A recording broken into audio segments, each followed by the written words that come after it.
बिस्मिल्लाहिर्रहमानिर्रहीम। अस्सलाम वालेकुम स्टूडेंट्स, क्या हाल है जी? कैसे हैं आप सब? उम्मीद करता हूँ आप सब खैरियत से होंगे। स्टूडेंट्स, मैं हूँ मोहम्मद इब्राहीम आपके चैनल डायमेंशनल फिज़िक्स से। और प्यारे स्टूडेंट्स, आज हम डिस्कस करेंगे chapter number 6 fluid dynamics. Topic है जी हमारे पास chapter number 6 last remaining numericals. इससे प्रीवियस वीडियो लेक्चर में हमने जो है वो फर्स्ट 5 न्यूमेरिकल्स फ्लूइड डायनामिक्स का डिस्कस किए थे, और इस वीडियो लेक्चर में हम 6.6 से 6.9 यानी कि लास्ट 4 न्यूमेरिकल्स जो हैं वो डिस्कस करेंगे। Question 6.6 numerical problems. The radius of aorta is about 1 centimeter. The blood flowing through it has a speed of about 30 centimeter per second. Calculate the average speed of the blood in the capillaries using the fact that all thought each capillary has a diameter of about 8.0 multiplied 10 to the power minus 4 centimeter. There are literally millions of them, so that their total cross section is about 2000 centimeter square. Students, simple सा जी हमारे पास numerical problem है। Radius of aorta जो है हमारे पास, इसको आप mark कर लें। इसकी वैल्यू 1 सेंटीमीटर है, तो इसे हम सेंटी की जगह लिख लेंगे 10 टू द पावर माइनस 2। ठीक है जी, तो इसको हम कन्वर्ट करेंगे जब मीटर में, तो आंसर आ जाएगा 0.01 मीटर। ओके।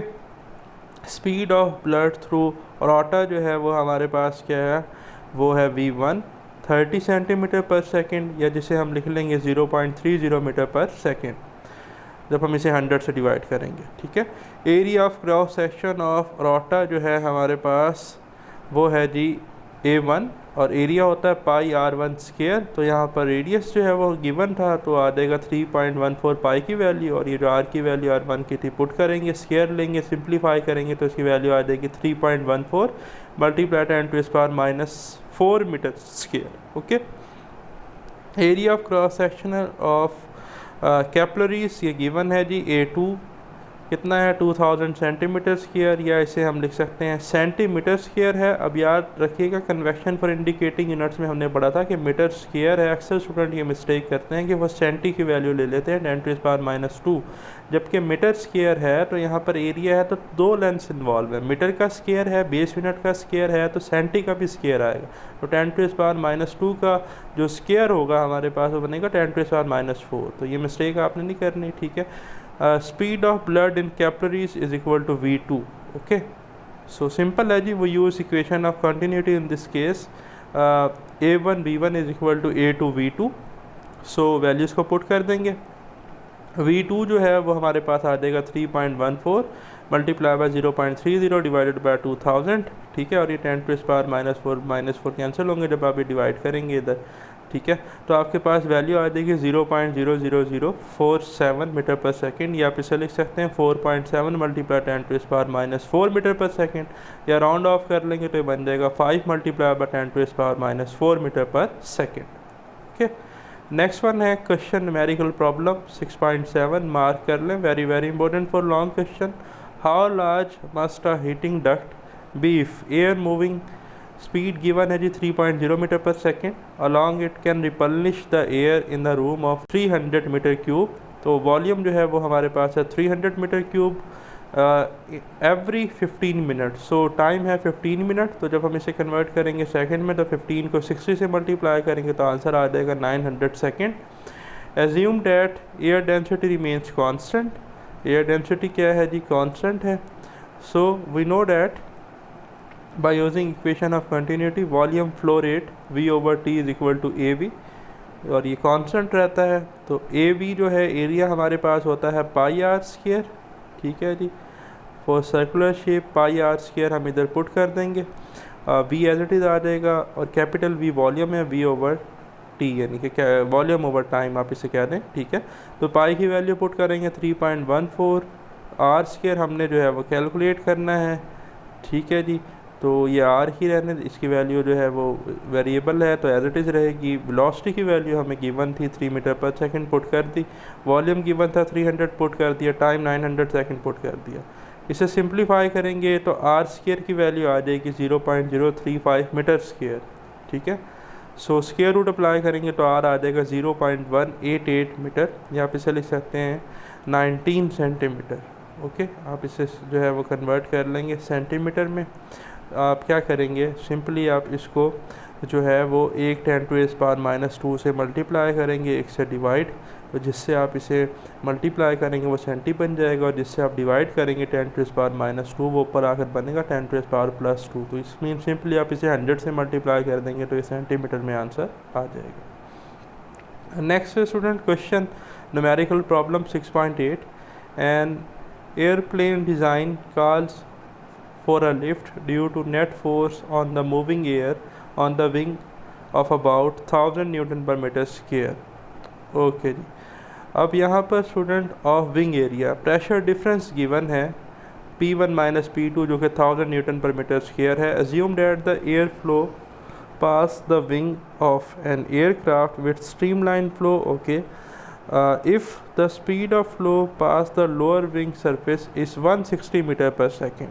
ये जी स्पीड गिवन है V1 लोअर सरफेस की, ठीक है, 160 metre per second. What is the required speed over the surface to give a lift of 1000 newton per metre square. ठीक है जी, V2 यहाँ हमसे डिमांड किया गया है, पूछा गया है द डेंसिटी ऑफ एयर इस एयर की डेंसिटी आपको वैसे ज़बानी भी याद होनी चाहिए 1.29 kilogram per metre cube. And assume maximum thickness of wing to be 1 metre. तो जो मैक्सिमम थिकनेस है जी वो कितनी है 1 मीटर, मीन्स के यहाँ पर जो हमारे पास थिकनेस ऑफ विंग है H2 माइनस H1 वो के 1 मीटर है। तो बर्नौलीज़ इक्वेशन हम यूज़ करेंगे। The Bernoulli's equation state that the sum of pressure, potential energy per unit volume and kinetic energy per unit volume remains constant. So P1 + 1/2 rho V1 square plus rho GH1 is equal to P2 + 1/2 rho V2 square plus rho GH2। So इसे rearrange कर लेंगे P1 minus P2 plus rho GH1 minus H2 plus 1/2 rho V1 square is equal to 1/2 rho V2 square. V2 square वाले term को एक side पर इसलिए रखा है कि हमने V2 की ही वैल्यू को पुट करना है, कैलकुलेट करना है। तमाम वैल्यूज इसमें इंसर्ट कर देंगे तो हमारे पास कुछ इक्वेशन बनेगी 1/2 एज इट इज़, डेंसिटी की जगह आ जाएगा 1.29, V2 square as it is, P1 minus P2 pressure difference 1000, again density की वैल्यू 1.29, G हमें पता है gravitational acceleration 9.8 for earth, H1 minus H2 1 metre, again 1/2, फिर रो की वैल्यू 1.29 एंड V1 की वैल्यू गिवन थी 160 और उसका स्क्वायर है तो 160 स्क्वायर। अब आप इसे सिंप्लीफाई करेंगे, ठीक है, राइट हैंड साइड को, तो कुछ हमारे पास वैल्यूज आएंगे 1000 प्लस 11.61 प्लस 16512, एडअप कर लेंगे तो आपके पास वैल्यू आ जाएगी थी 17523.61। अब यहाँ से आप डिवाइड करेंगे 0.645 को, तो V2 स्क्वायर की वैल्यू आ जाएगी हमारे पास 27168.39 मीटर स्क्वायर पर सेकंड स्क्वायर। तो फाइनली जब हम स्क्वायर रूट अप्लाई कर देंगे तो V2 की वैल्यू आ जाएगी 164.8 मीटर पर सेकंड, या आप इसे लिख सकते हैं V2 is approximately equal to 165 metre per second. Next student हमारे पास न्यूमेरिकल प्रॉब्लम क्वेश्चन 6.9, मार्क कर लें, very very important for long question. What gauge pressure is required in a city means for a stream from a firehouse connected to the main to reach a vertical height of 15 metre. सिर्फ हमें vertical height जो है वो given है, height difference H1 minus H2 15 metre, density of water हमें मालूम है 1000 kilogram per metre cube, ठीक है। गॉज प्रेशर हमने कैलकुलेट करना है P2 माइनस P1, तो अगेन हम बर्नौलीज़ इक्वेशन यूज़ करेंगे P1 + 1/2 rho V1 square plus rho GH1 is equal to P2 + 1/2 rho V2 square plus rho GH2। तो इस इक्वेशन को हम रीअरेंज कर लेंगे, P2 minus P1 is equal to rho G, common आ गया H1 माइनस H2, इसी तरह 1/2 रो कॉमन आ गया V1 square minus V2 square. Students through out pipe में स्पीड जो है वो कांस्टेंट रहेगी, तो हम कह सकते हैं कि speed remain same everywhere in the means. So V1 is equal to V2, तो ये जो फैक्टर है 1/2 rho V1 square minus V2 square ये 0 हो जाएगा, ठीक है। सो इक्वेशन बनेगी P2 minus P1 is equal to rho G H1 minus H2। So P2 minus P1 is equal to rho की जगह 1000 आ जाएगा, G की जगह 9.8, H1 माइनस H2 रिप्लेस हो जाएगा 15 से, मल्टीप्लाई करेंगे तो वैल्यू हमारे पास आ जाएगी 147,000 पास्कल या न्यूटन पर मीटर स्क्वायर, या प्रेशर डिफरेंस आ जाएगा 1.47 मल्टीप्लाई 10⁵ पास्कल और न्यूटन पर मीटर स्क्वायर। ये था स्टूडेंट्स हमारा आज का वीडियो लेक्चर। जल्द मिलते हैं नेक्स्ट वीडियो लेक्चर के साथ। मुझे दे इजाज़त। अल्लाह।